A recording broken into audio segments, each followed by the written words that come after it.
Okay, so we live in a world that's absolutely obsessed with AI and data, right? But what gets lost in all that? What happens when we start reducing real living people to just what's on paper? Today, we're going to dive into what makes us uniquely human at work and why, believe it or not, that matters more than ever. Seriously, just take a second and think about this. We spend so much time polishing our resumes, listing out every degree, every certification, every job title. But what about the stuff that doesn't fit in a neat little bullet point? The skills you picked up navigating a ridiculously complex project, or calling down an angry client, or even just adapting to life in a new country. All that experience, it shapes who you are, but it almost never makes it onto a formal document. And that's where this idea of the work fingerprint comes in. It's such a perfect metaphor. Just like a real fingerprint, it's one of a kind. It's totally unique to you. This isn't about what tasks you can do, it's about how you do them. It's your personal brand of problem solving, your gut instincts, the way you connect with your team.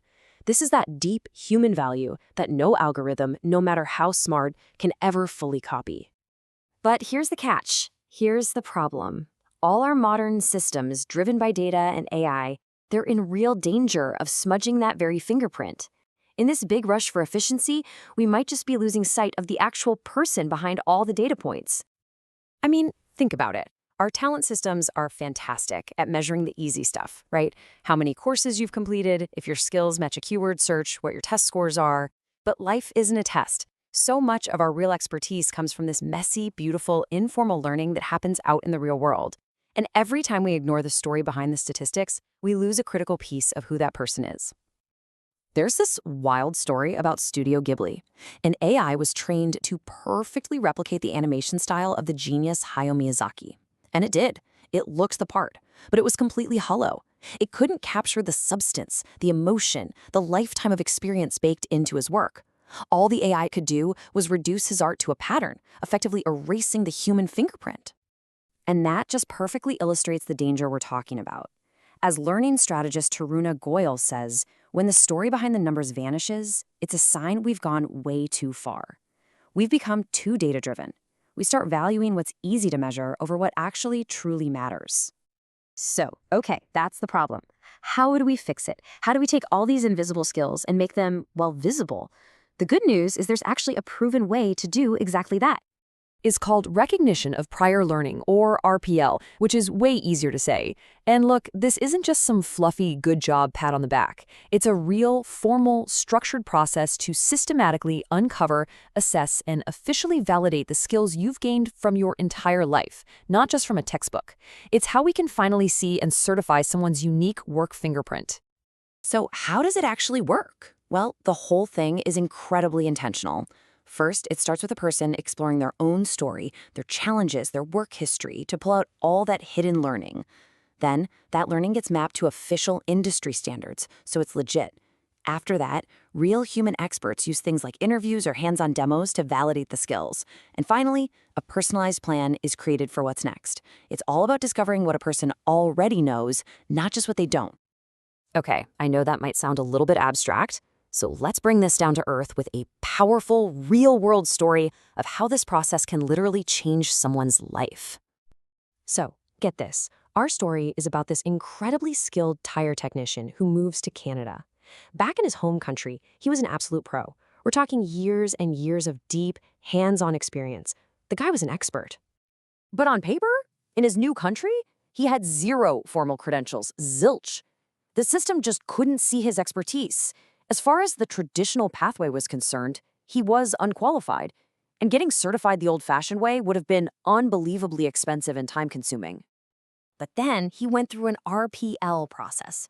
Instead of a written test, he was able to show what he could do in a hands-on assessment. And the assessors saw it immediately, that quiet, confident competence. The kind you only get from doing the work day in and day out for years. His work fingerprint was finally seen, it was validated, and he got officially certified. It completely changed his career path.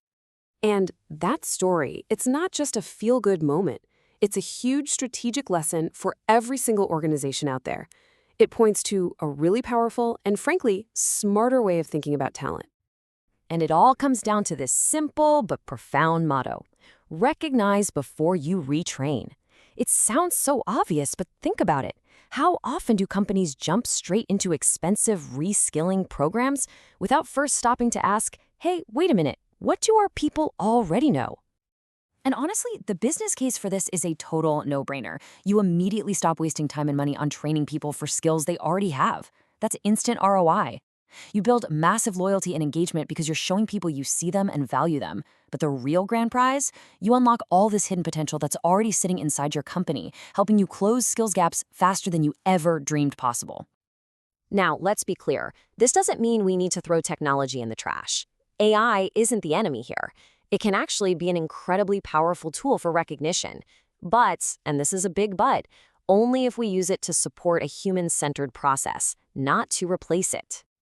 Think of it this way. We should be using AI as a magnifying glass, not as the eye itself. A magnifying glass is amazing, right? It helps us see patterns and possibilities we would have totally missed. But it's the eye, the human in the loop, that makes the final judgment, that understands the context, that sees the whole picture. AI should be there to augment our intelligence, not to override it. So I'm going to leave you with this final thought to chew on. Take a really hard look at the systems your organization uses for hiring, for training, for promotions. Are they designed to weed people out based on what's missing from a piece of paper? Or are they designed to let people in by seeing the full, complex, and totally unique fingerprint of what they already bring to the table? The answer to that question? Well, it could change everything.